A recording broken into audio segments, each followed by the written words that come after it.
এর মধ্যে কৃষ্ণ নাম লিখে সুরধনী গঙ্গার কূলে ভাসায়। যখন তুলসী পত্রটা ভাসিয়ে দেয় আর করজোর করে ডাকে, প্রভু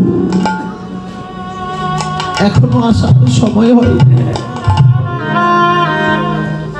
জগতের মানুষ তারা পাপাচ্ছন্ন হয়ে গেছে প্রভু, তারা কেউ কৃষ্ণ নাম করতে চায় না।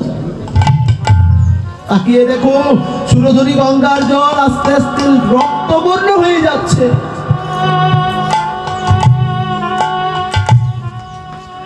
বাবা,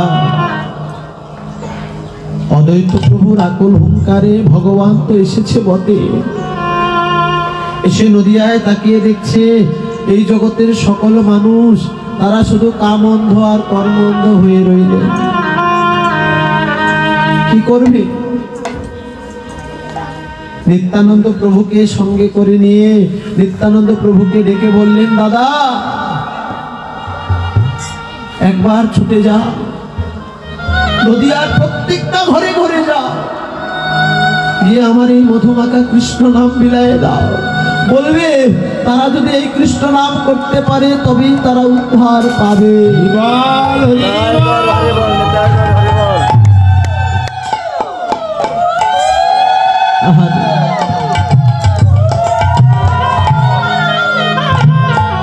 নিত্যানন্দ প্রভু সেদিন ডেকে বলেছিল, নিমাই শুধু বললেই তারা কৃষ্ণ নাম করবে না,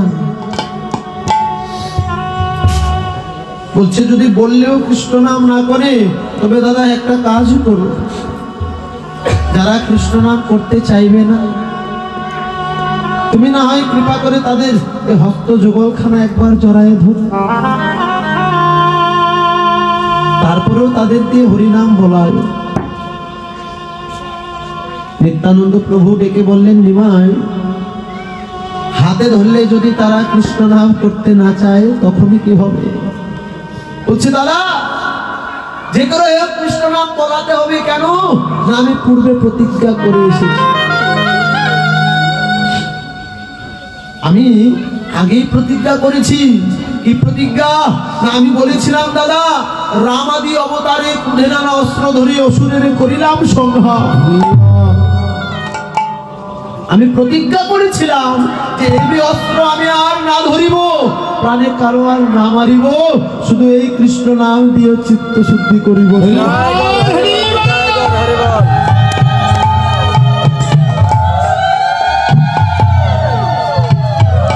আমি বলেছিলাম আমি এই হরি নাম দিয়ে তাদের উদ্ধার করে নিয়ে যাব।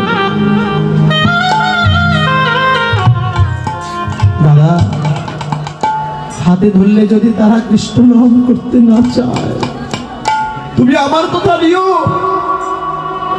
কলিযুগের প্রত্যেকটা দাঁড়ে দাঁড়ে গিয়ে জীবের ওই চরণ ধরে না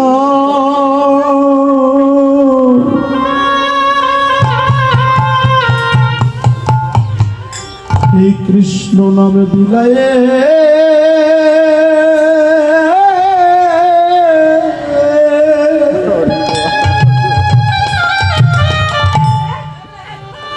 এরম বিলায়ে দি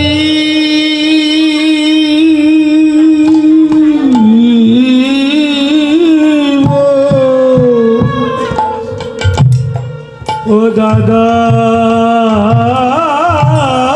গো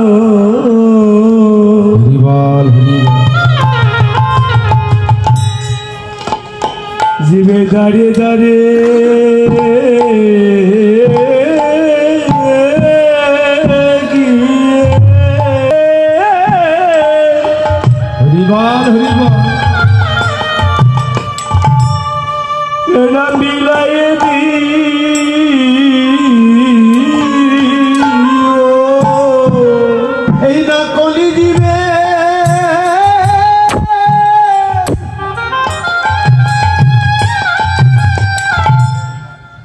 এই জগতে গিরে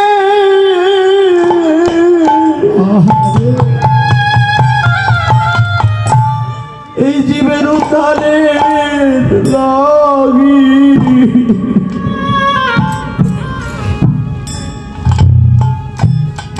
জীবের চরণ ধরিয়ে না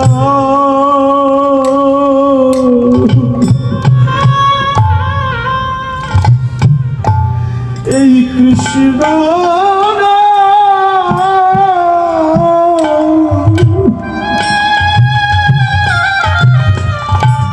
তুমি একেবারে বিলাই দিও ও বইনা কলি জীবে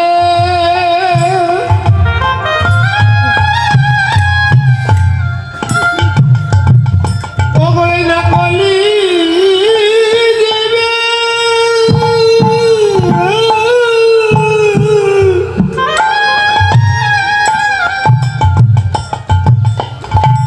ও বইনা কলি জীবে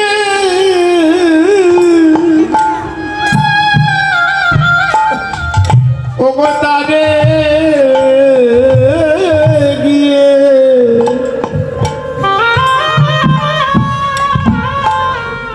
ও দাদা গো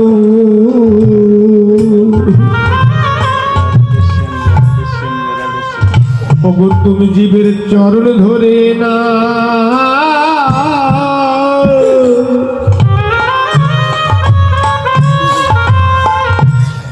ওগুলা মিলা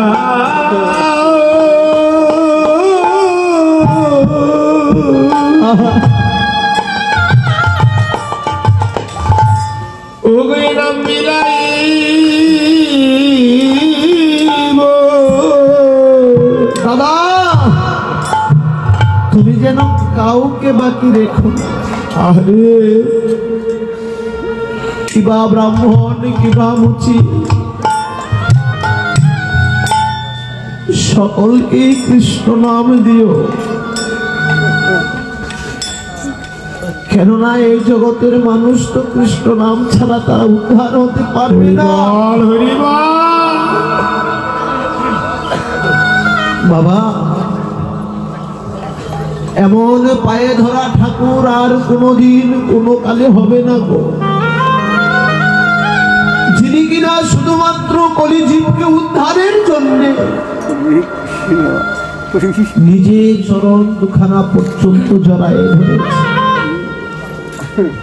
সেই ভগবান আজ নদিয়ার মাটিতে দাঁড়িয়ে ধবলির শ্যামলী বলে ডাকছে ধবলি ও শ্যামলী একবার সে যেন ভগবানের বহুদিনের কথা আজ মনে পড়ে গিয়েছে আজ তোদের কোথায়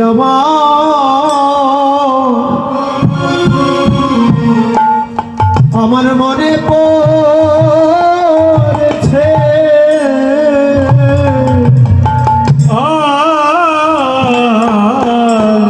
আরে আজ তোদের কোথায়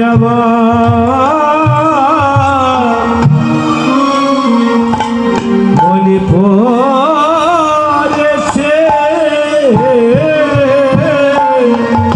আমি যে কতদিন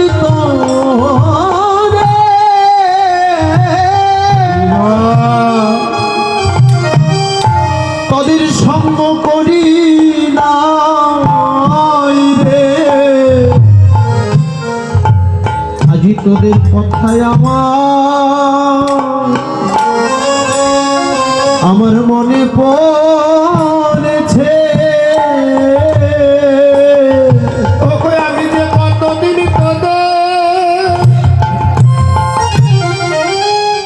আমি কতদিন তো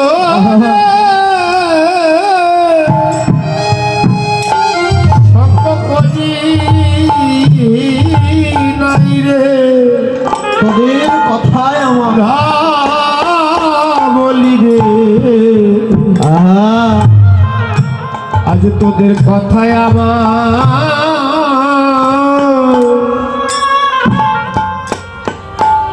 না মনে পড়েছে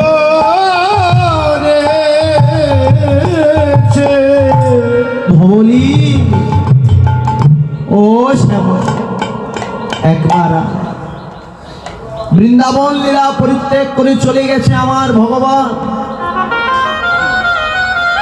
আজকের কথা নয় আজ হইতে 5 থেকে 5,500 বছর পূর্বের কথা বহুদিনের কথা বাবা, আজকে নদিয়ার মাটিতে এসে মহাপ্রভুর মনে হয়ে গেছে যে কত সঙ্গ করেছিলাম, কত বিচরণ করেছিলাম, সেই সঙ্গ হারানোর ব্যথা।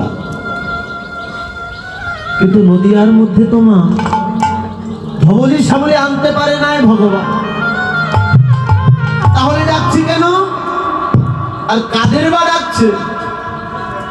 ডাকছে আজ কলি রেহেন কাম অন্ধ কর্ম অন্ধ স্বরূপ ভোলা জীব। বলছেন কাম অন্ধ কর্ম অন্ধ স্বরূপ ভোলা জীব, যারা আত্মস্বরূপ ভুলে গেছে। স্বরূপ ভোলা জীব কাকে বলা হয়? না, নিজেদের দেখে যারা নিজেরা চিনতে পারে না তাদেরকে বলা হয় আত্মস্বরূপ ভোলা জীব। হরি বল, হরি বল। কি বাবা বলেন, মা আমরা নিজেদের দেখে আজ নিজেরাই চিনতে পারছি না। যদি বলেন কি করে? প্রত্যেকের নিজের পরিচয়ের জন্য একটা নাম রাখা হবে। যেমন আমার নাম কিশোর পাল, এটা জগতের যারা আমায় চিনে তারাই জানে, কিন্তু আদৌ আমি মানুষটা কি কিশোর পাল? কেননা বাবা এই জগতে যেদিন আমি জন্ম নিয়েছিলাম সেদিন মা আমার কোনো নাম ছিল না। মাতৃগর্ভে যেদিন ছিলাম সেদিনও আমার কোনো নাম ছিল না। মানুষ জন্মগ্রহণ করার 5-6 দিন পরে তার একটা নামকরণ করা হয়, যে নামটা পরের দেয়া না। পরের পরিচয় নিয়ে জগৎ সংসারে বিচরণ করছে, কিন্তু নিজের যে পরিচয়টা সেটাই জানি না। মহাপ্রভু আমার মহাপ্রভুর নিকটে ছুটে গিয়েছিল নিজের আত্মপরিচয় জানার জন্যে। তিনি হলেন শ্রীরূপ গোস্বামী, সনাতন গোস্বামী, রঘুনাথ দাস গোস্বামী, প্রেমভক্তির মহাজন ভক্ত নরোত্তম দাস ঠাকুর মহাশয়।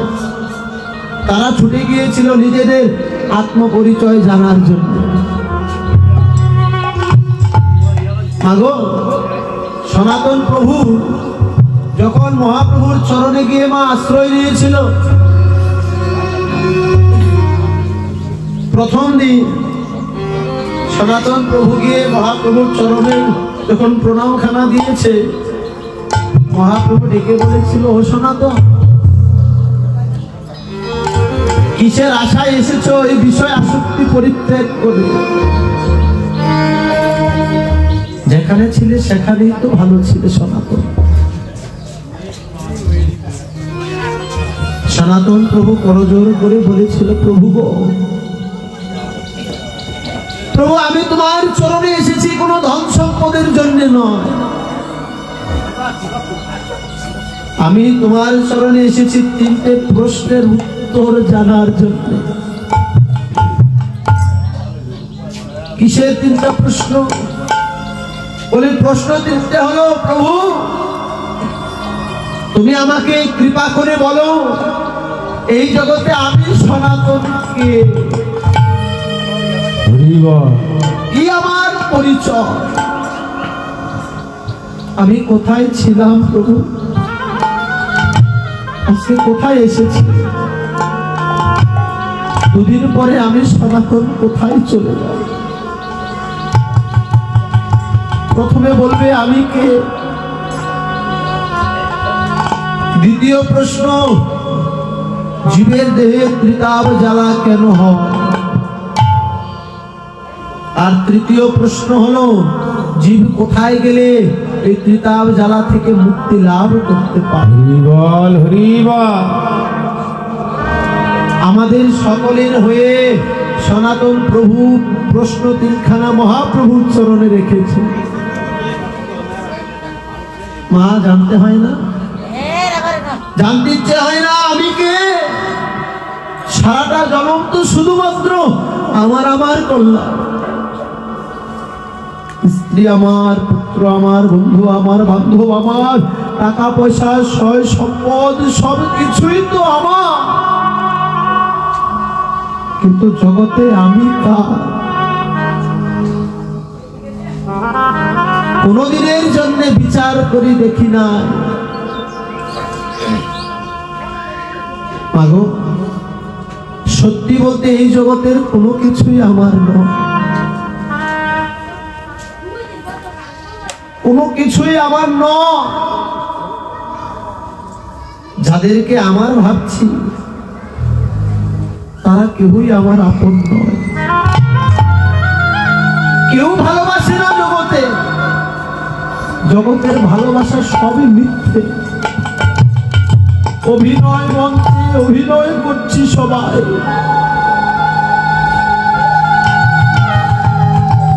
যেদিন অভিনয় মঞ্চ ভেঙে যাবে সবাই যার যার জায়গায় চলে যাবে। আমি সেদিনও ছিলাম একা, আবার হয়েও যাব একা। মাগো, কালীঘাটে কালী মায়ের চরণ দুখানা জড়িয়ে ধরে রামপ্রসাদ বলেছিল, মা, বিশ্ব ব্রহ্মাণ্ডটা ঘুরে দেখলাম, এই জগতের কেউ ভালোবাসে। হরি বল, হরি বল। কেন না এই জগতের মানুষ যে ভালোবাসতেও জানে না। বাবা, এই জগতের মানুষের ভালোবাসে বটে, কিন্তু ওই মানুষগুলো স্বার্থ ছাড়া কেউ কোনোদিন ভালোবাসে। যতদিন স্বার্থ থাকবে ততদিন তাকে ভালোবাসে। খেজুর গাছ দেখেছেন না বাবা? ওই গাছ থেকে যতদিন রস আসে ততদিন ওই গাছটাকে মালিক অতি যত্ন করে রাখে। যেদিন গাছটা বৃদ্ধ হয়ে যায়, প্রত্যেকটা বছরে কাটা হয়, কারণ নতুন নতুন রস আসে, কিন্তু যবে থেকে রস দেওয়া বন্ধ করে দেয় ও গাছ আর রাখে না, গোড়া থেকে কেটে ফেলে দেওয়া হয়।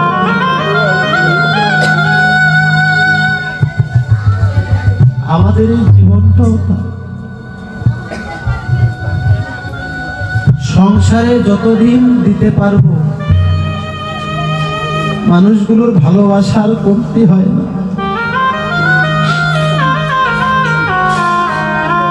যেদিন থেকে সংসারে দেওয়াটা বন্ধ হয়ে যাবে না, সেদিন থেকে ওই সংসারে আপনার কোনো কথা আর কাজে লাগবে। যারা আজকে আপনার কথা মতো চলছে তারা একদিন মুখ ঘুরিয়ে উত্তর দেবে। এটাই যে সংসারের নিয়ম।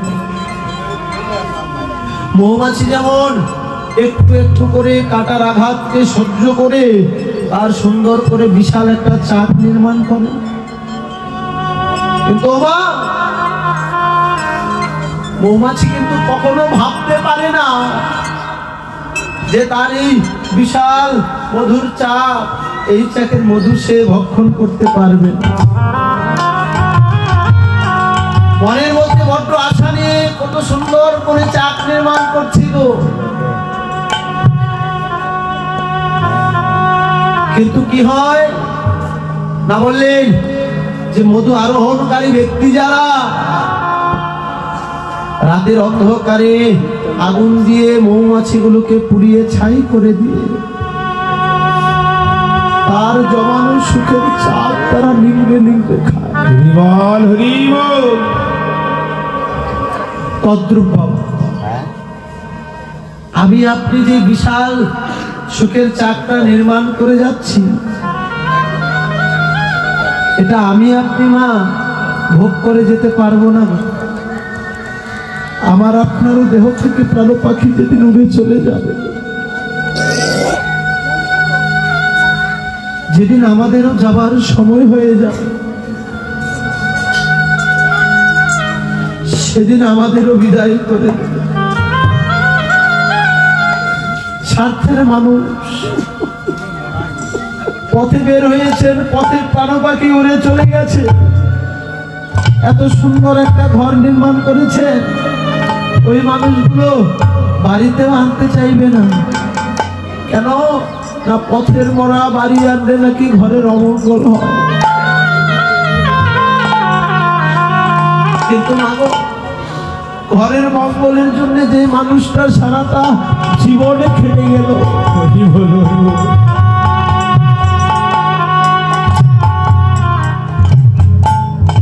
সেই মানুষটা আজ ঘরে আসলে নাকি ঘরেরই অমঙ্গল হবে।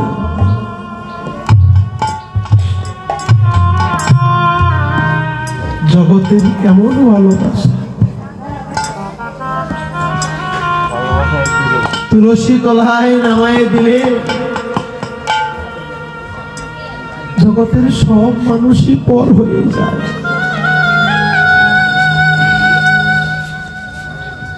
চারজনাতে দুলাতে দুলাতে শ্মশানে নিয়ে যাবে, শ্মশানের চিতায় তুলে দেওয়া। দেখুন, আপনি শ্মশানে এখন পর্যন্ত যাননি, কিন্তু আপনাকে বিদায় করে দেওয়ার জন্য শ্মশানে চিতা রেডি হয়ে যায়। কিমা মরা কতক্ষণে নিয়ে যাবে, এর আগেই চিতা সাজানো শেষ। কেউ বিলম্ব করতে চায় না। সেদিন সোনার অঙ্গ